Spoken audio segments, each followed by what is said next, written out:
Welcome to the Introverted Doctor podcast, dedicated to uncovering myths, mistakes, and misconceptions that hold healthcare professionals back from having better interpersonal relationships with their patients and colleagues. In each episode, we focus on different aspects of a doctor's professional life, such as communication techniques, mindset, routines, habits, and behaviors, with the goal to show how to eliminate anxiety, trip-ups, and unwelcome results that comes from ineffective communications. I'll reveal research routines and will have guests in future podcasts that will help shine light on particular topics. At the end of this podcast, I'll summarize the key tips so that you can apply or reapply them the right way so that you can have a fuller life at work, home, and play. I'm your host, Dr. Chawla. And this episode, today, we're going to talk about frameworks, beginning the clinical visit to communicate more effectively with patients.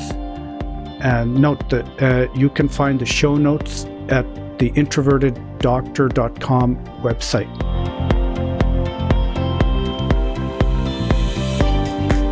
So, one of the hardest things in engaging in any conversation, especially with a patient, is knowing how to start. I know I've used to struggle with this, and I know so many of my colleagues also struggled with this. I've seen how some doctors do it well, and some just don't do it with any kind of thought and just leave it to chance. I'll share with you an embarrassing story of how I screwed things up, but I generally don't have that problem anymore since I learned a good framework, which I now always use. Now let's talk about the whole concept of frameworks. Basically, a framework is a format or an outline or a blueprint that keeps a person on track and organized. And if you think about everything that's ever really been done successfully again and again, there's always a framework involved, whether it's writing a book or cooking something or building a house or even interacting with a person. For instance, if you look at Stephen Covey's book, 7 Habits of Highly Effective People, it was built on a very clearly defined framework. There are 7 habits. If you do them, you will be highly effective and successful. Habit number 1. Be proactive. Habit number 2, begin with the end in mind. What do you want your life to be like? Habit number 3, put first things first. Habit number 4, think win-win. You get the idea.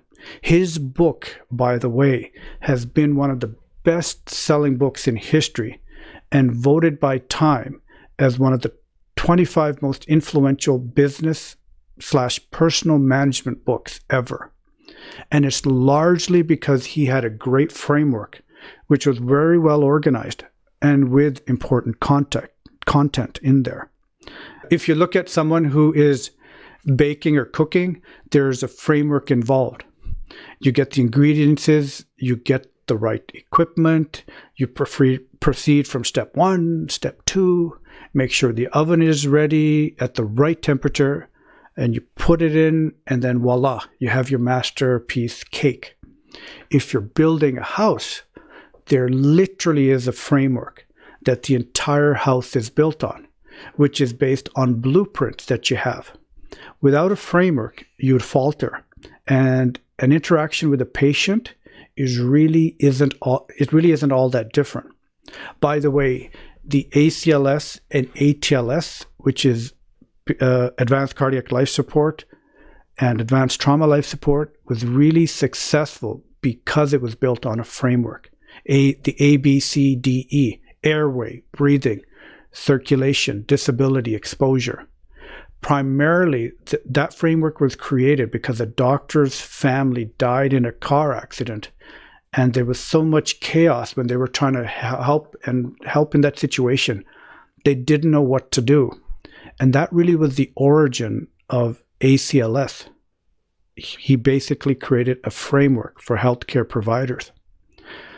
Now, personally, as an introvert, I know it's so easy to get caught up and become nervous and anxious about the clinical visit or about the main reason the patient came in, especially if we see or hear the issue that they may be coming in with, and it may be complicated, like they're bleeding heavily or they're severe pain or extremely anxious or suicidal.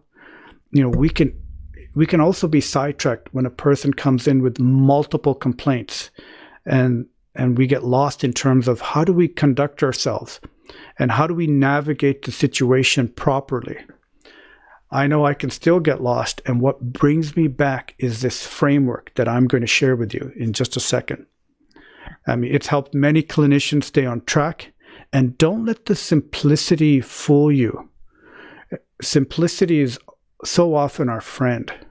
So creating a framework in the clinical setting, even engaging in any relationship or interaction, is as simple as remembering that only the next 3 parts. And warning, again, this is going to sound so simple and basic, you might shut the podcast off after I say it. But this framework has saved me and so many others. So bear with me as I explain it. The 3 parts are the introduction, the middle, and the conclusion of the visit or the interaction. Any time that I've had a good and especially, a great clinical interaction, I've done all 3 things well. And there is this distinct introduction, a distinct middle, and conclusion. And whenever I've had a clinical interaction that has felt incomplete or it went sideways, it's basically because I've missed one of those 3 steps. One of the most common ones doctors forget is how to conclude the visit. But I'll be talking about that later on a later podcast. But today I want to talk about the introduction. A proper introduction is key to setting the stage for a favorable interaction. You know what they say, you only have one shot to make a good impression, and that certainly applies somewhat here. And the introduction can be hard, especially when you're nervous or you're shy and you don't know what to say to the person.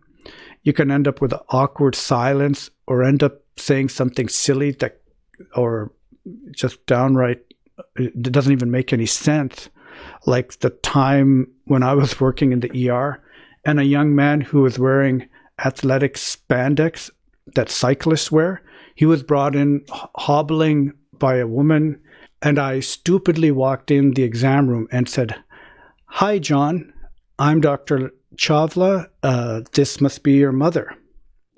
And you know what they say about assuming? You can end up looking like a donkey. So it turns out it wasn't his mother, but it was actually his wife. And so I really didn't get out of that so smoothly. I looked like a total idiot. But anyway, that's kind of a side story. So I'm going to share with you 4 key important areas about the introduction that doctors or healthcare providers should do, and when they do it, things go well. But these 4 areas are things that I've seen so many people not do consistently, and when I've not done it consistently, it's not ideal, and I miss out. So the first part is introduce yourself. This particularly applies to a new patient you've never met or a patient you know well, and he or she brings someone such as a spouse or friend. So the simple thing is smile and say your name.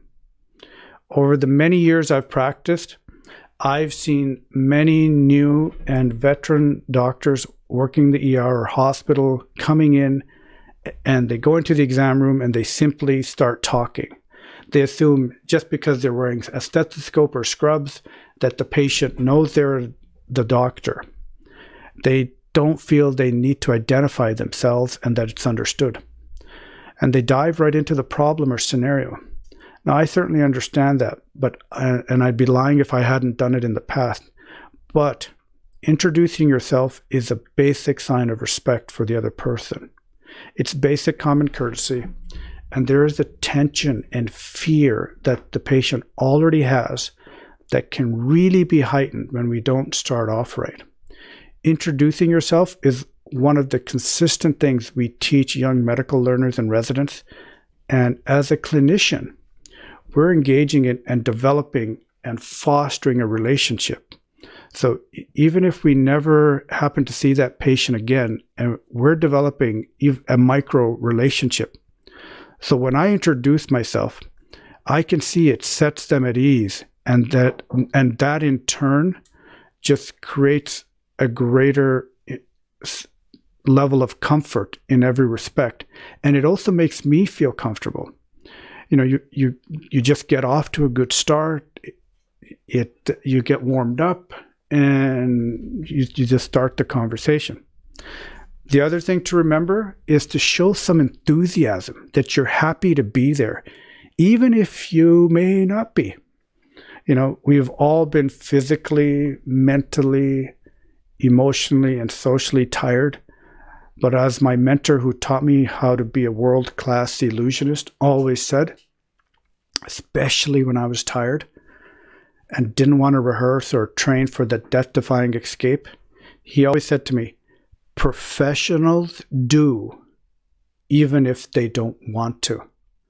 Professionals do even if they don't want to. And that always stuck with me. So even if I didn't feel like it, I had to, show up and bring my best. So enthusiasm is important, especially when you meet children. It tells them right away that you're friendly. I'll just simply, when I see a child, I'll say, "Hey, hi, Kathy, how are you? It's great to see you. How's my friend doing today?" Kids smile, and they smile and they laugh, and they instantly know that you're not a mean person. And of course, everything should come from an internal place of genuineness. But I really love kids, and I really believe most people do, so it's not hard to be genuine in that respect. And it just sets the tone. And I've never had a child say, "I'm not your friend, why are you calling me buddy?" It just doesn't happen. So also addressing the patient by their name is exceptionally important too.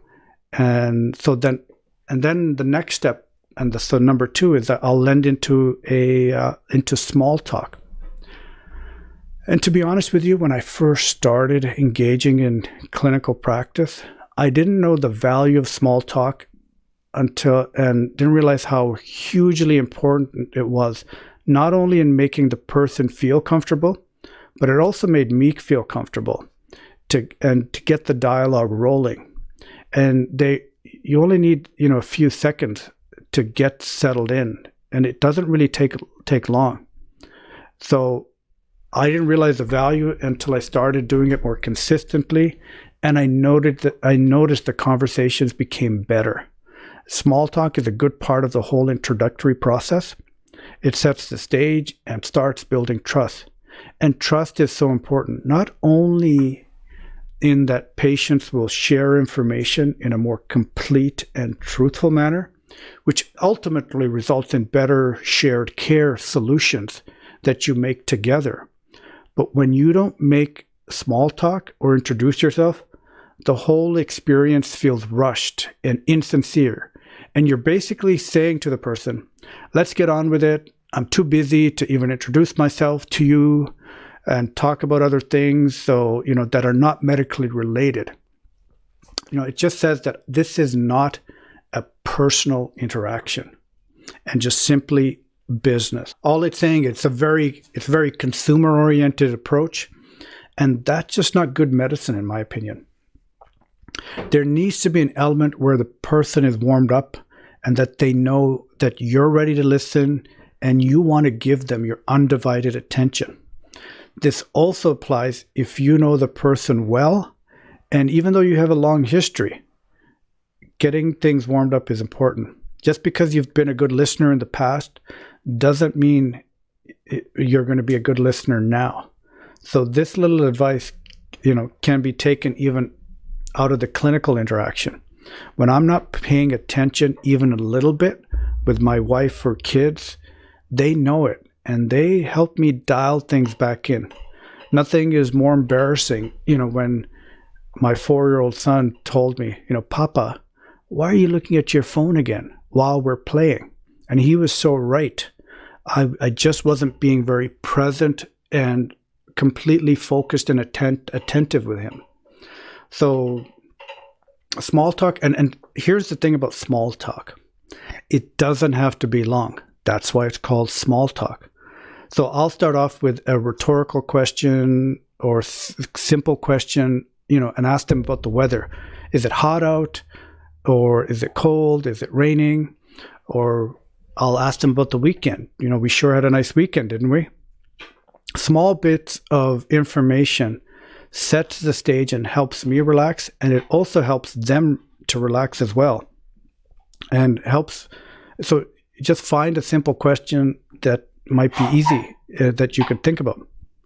And if you really think about it, at any given time, there is some type of special event coming in the year, whether it's a major holiday like Christmas or Valentine's Day or summer break. And almost every month has a long weekend. And you can ask them, if they have any plans for the long weekend or how was their weekend, and also at any given time, we're either entering into a weekend or coming out of a weekend. If it's a Monday, how was your weekend? If it's a Friday, any special plans for the weekend? If it's Wednesday, so how's your week been so far? So there's so many opportunities for making good small talk. Small talk really helps the patient relax, and it shows that you're a human being who's willing to talk about something that is not big or heavy right away. It shows the more holistic part of you. They know they're going to get into the more bigger conversation. It's like when you're sitting down to a meal, the best part of it is to just start slowly and then you get to the main course. Both you and your patient know that more substance is coming very soon. So there's no rush to get into it. Small talk literally only takes a few seconds, and it hardly ever goes into minutes. That's probably one of the biggest misconceptions people have. And look for clues, something that's obvious too, that's a natural piece to talk about. So if they're reading a book or knitting a sweater, those are naturally there. It gives you a little insight about them. It shows you're interested in them outside of the clinical context. So enough about small talk. That probably took a lot longer for me to say, and it wasn't as small as I thought it was, but it's there. So the third aspect is respect their time. And by this, I really mean if you're late seeing them for an appointment, apologize.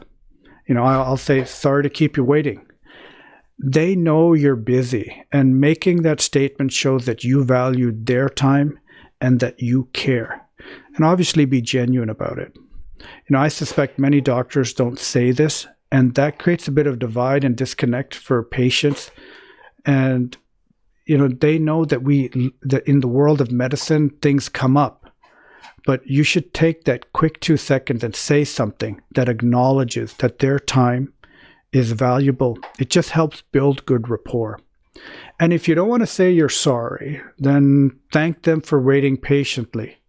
It's a small gesture, but as my mother used to say, it's the little things that make the biggest difference in communication. Now, the fourth and final thing I'd like to share with you is about appropriate dress, language, and eye contact. One thing I've seen more in the last few years and has been somewhat of an issue, but it's not often talked about, is how doctors are physically presenting themselves. I really bring this up today because I've had young medical residents who I've worked with and in terms of mentorship, and who've actually kind of, not dressed in such a professional manner. And by that, I mean kind of sloppy. I've had to tell some young learners that they need to, at least iron their shirt, comb their hair, even wash their face a little bit.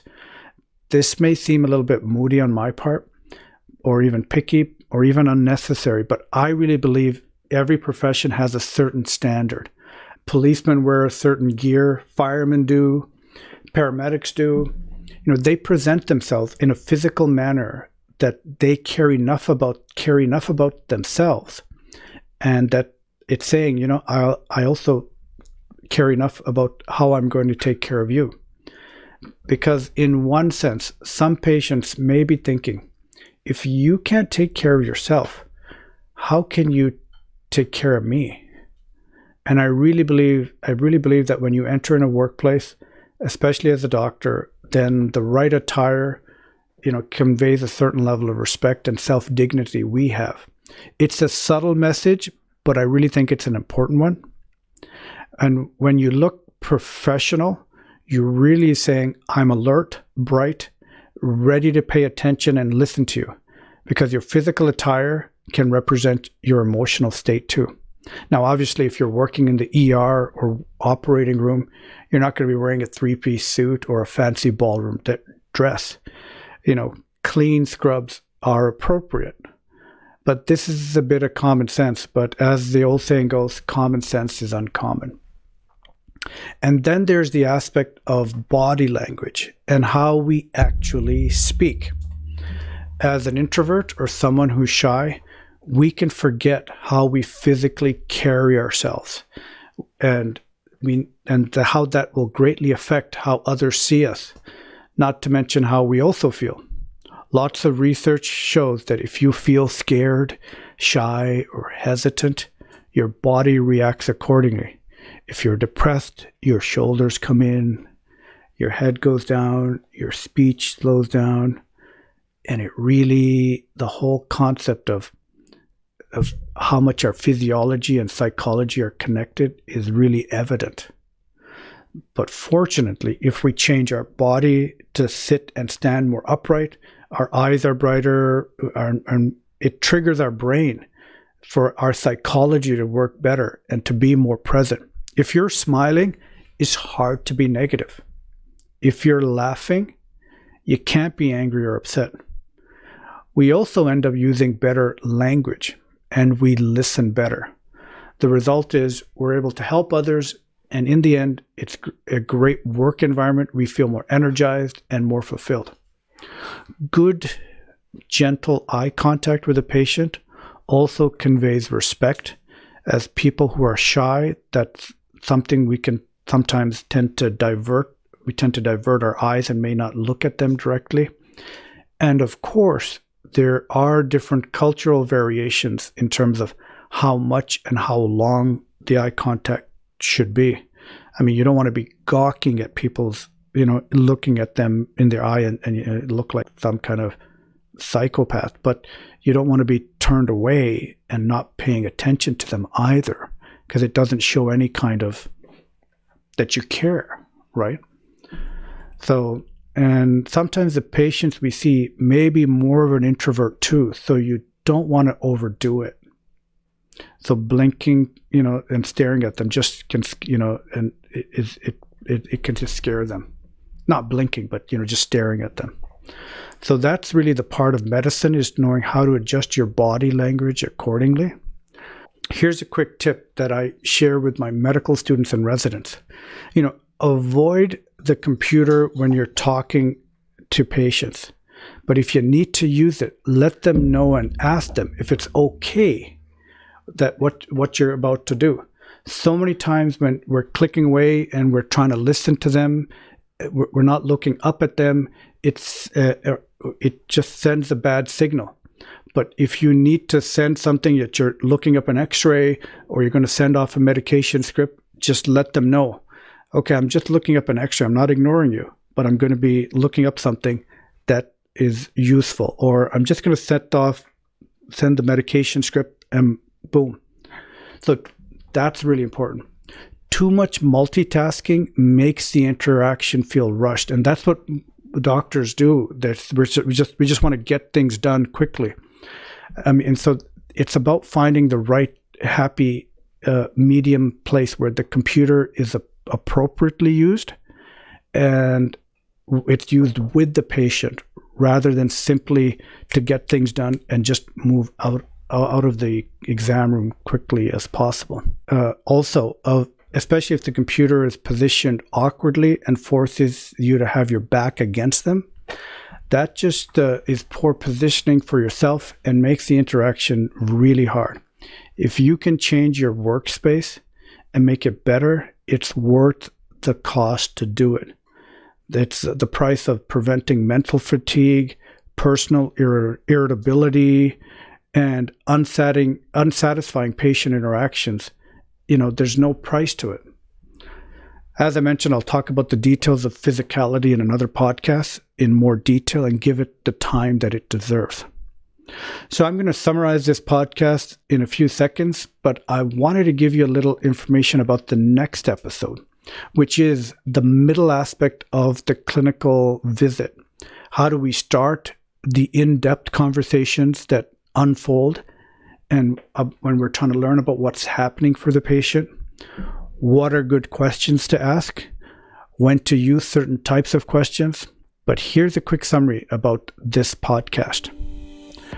Remember that frameworks are essential to creating success in any endeavor. And when you're starting the visit, remember to introduce yourself and say their name too. Point number 3, be enthusiastic. Even if you don't want to, it definitely puts a smile on their face, especially children's faces. Point number 4, create small talk and keep it simple. Point number 5, respect their time, and it says that you acknowledge their presence and thank them for their patience. Dress appropriately. Our physiology affects our psychology. Changing our physiology improves our psychology, and it makes everything much easier in terms of how we interact with people. So change, if you need to sit, stand, all of that changes everything in terms of quality interactions. I hope this podcast served you in some way, or at least served as a reminder. Now, you don't need to use all of these strategies, but pick one or two and see if it helps. And if you've enjoyed listening to this podcast, please share this with a friend or colleague and subscribe to us in iTunes, YouTube, Spotify, Google Podcast, or your favorite podcast app. And please don't forget to leave a rating. I know it seems like a small thing, but it really makes a difference in terms of helping others find this podcast. I'm Dr. Lalit Chawla, and thank you so much for listening. Let's together make a greater and more effective community and inspire people to be their best. Tell me what you liked about this podcast and what you would like to hear in future episodes. You have a great day and a wonderful week. Thank you.